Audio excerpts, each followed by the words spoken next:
Hey, Good Sam, this is Pastor Jed. Well, I did it. I just finished reading another book. It's a John Grisham book. I love that book because it had so many twists and turns. The character development was beautiful. I couldn't wait to see how the plot was going to continue to spool out and how it would finally be resolved. And I did it. I finished the story. I don't know about you, but I love a good story. I love being drawn in. I love the twists. I love the turns. A lot of times what I will do is I will find myself written into that story. You know who else loved stories? You know who else loved to tell stories? Jesus.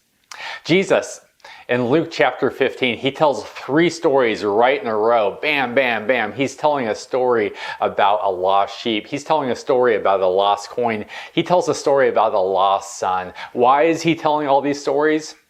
He's telling all these stories because people don't understand who he is. People don't understand why he has come. He's taking some heat because he's spending time with sinners and tax collectors. And so he tells 3 stories to reveal God's heart. He tells 3 stories to help people understand why he has come into the world. In the story of the prodigal son, we meet this son. He's a younger brother, and he asks for his father's inheritance. He says, Dad, I can't wait for you to die. I want you to leave me your inheritance because I have a plan for my life, and my plan doesn't include you.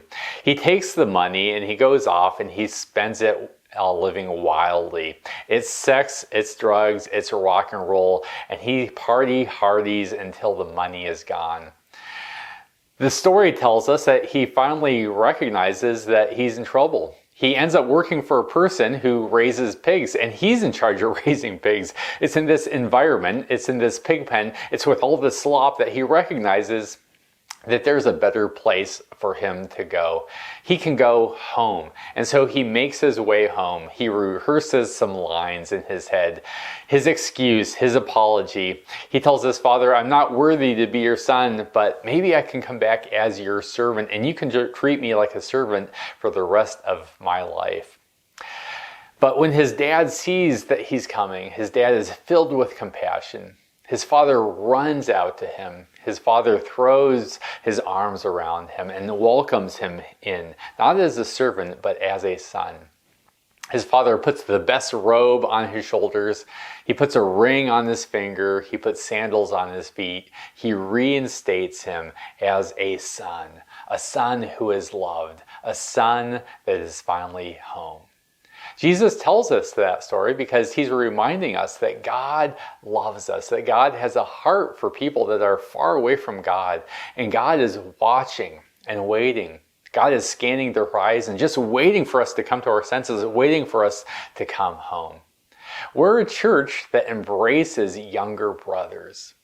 We embrace those who are far from God. We embrace those who have made a mess out of their lives. We embrace those who need second chances. It's good that we do because Jesus also tells us in the story that the older brother, he looks at the son and he wants nothing to do with his brother. He actually leaves the party. He won't go into the house. He disconnects his relationship from the father because of all of the good things that he has done. He has spent his whole life being perfect, so much that he can't stand anyone who is imperfect. It's interesting that in this story, we see the younger brother who has sinned. He finally comes home. We see the older brother who has been so perfect, it keeps him from having a relationship with the father. And then Jesus asks us the question, what kind of son, what kind of daughter are you? Are you willing to come home because you've been so bad? And if you've been so good, are you willing to come home because you also need God's mercy and grace? On Sunday, we're gathering together and we're just reminded that God's taken us through this journey, this blessed rhythm, this opportunity of connecting with people, of passing on the blessing that God has given to us. We're going to hear from people who have been touched about how God has invited them to bless others, how God has invited them to pray or to listen or to eat or to serve or to tell the good news. And so this is another can't miss Sunday. I can't wait to see you, and it's going to be a great one. Come, bring a friend. See you Sunday. Blessings.